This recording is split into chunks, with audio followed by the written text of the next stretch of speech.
What's good with y'all?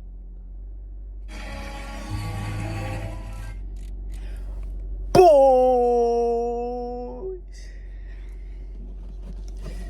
It is day 3.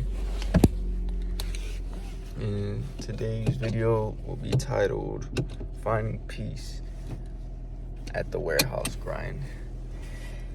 Now, I'm pretty sure I got blessed with this warehouse job because this is my first ever warehouse job, and I've always heard terrible stories about warehouses, how they just slave you, you're just lifting heavy stuff, like how it's depressing. But me, I do not lift heavy stuff like that. We work like at a cosmetic warehouse, so it's honestly not that hard. Like we have like robots to help us pick and shit, and like, yeah, but so I'm not sure if all cosmetic warehouses are like this, but sure, I recommend trying. If you at a warehouse you don't like, look around for any cosmetic warehouses. But what helps me, because sometimes it does get sad, especially right now since I'm going through a breakup. I used to think like when I go to church that once I leave the door, like that's it, like all that stuff stays in church. But nah, you're supposed to bring that out of church. That's actually what the point of church is, because in church mostly you're surrounded by people that believe already what you believe. Like, what's the point of preaching to people that already believe what you believe? That's not what Jesus was doing. But sometimes, we even go out on the streets and stuff like that, but sometimes we don't really think about evangelizing like at work and stuff. You think work is just work and for money only.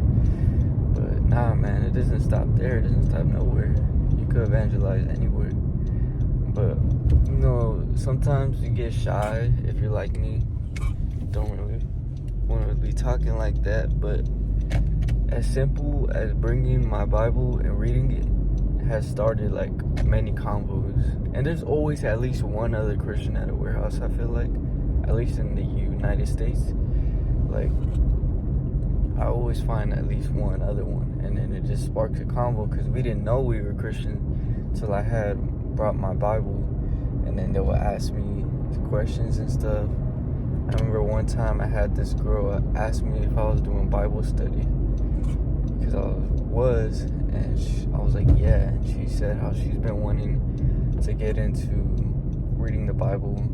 She grew up Catholic just like me, and but she said that me reading the Bible, she took that as a sign that she should start getting into it. And then that just made me think wow, God could use me as a vessel anywhere.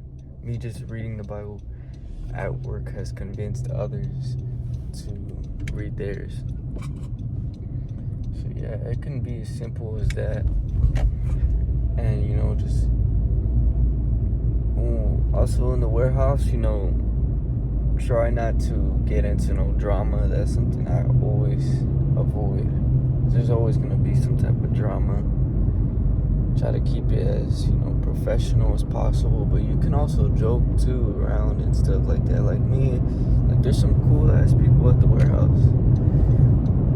And just be joking. I'm surprised I even made it this far, because it's usually just agencies, and they just be hiring and firing people quick. I believe what kept me staying was God. I'm so serious when I say God. Sometimes there'll be only 3 people in the warehouse, and I'm one of them. And I'm like, bro, how am I here? I just started working. That's God, bro. And coming to work, I haven't called off one day. Been just locked in, and learning as much things as possible. I learned that from all my other jobs. You gotta make yourself more valuable. I always think kind of like basketball, because that's one of my favorite sports. Like a player, to get their contract higher, they need to be valuable to the team, like an asset to the team. So I always try to bring an asset to anywhere you go. It doesn't have to be just work, but you know, bring value to the team no matter where you're at. And yeah, that's it. I don't want to keep this video too long. I'm just yapping. But yeah, take care, y'all. God bless.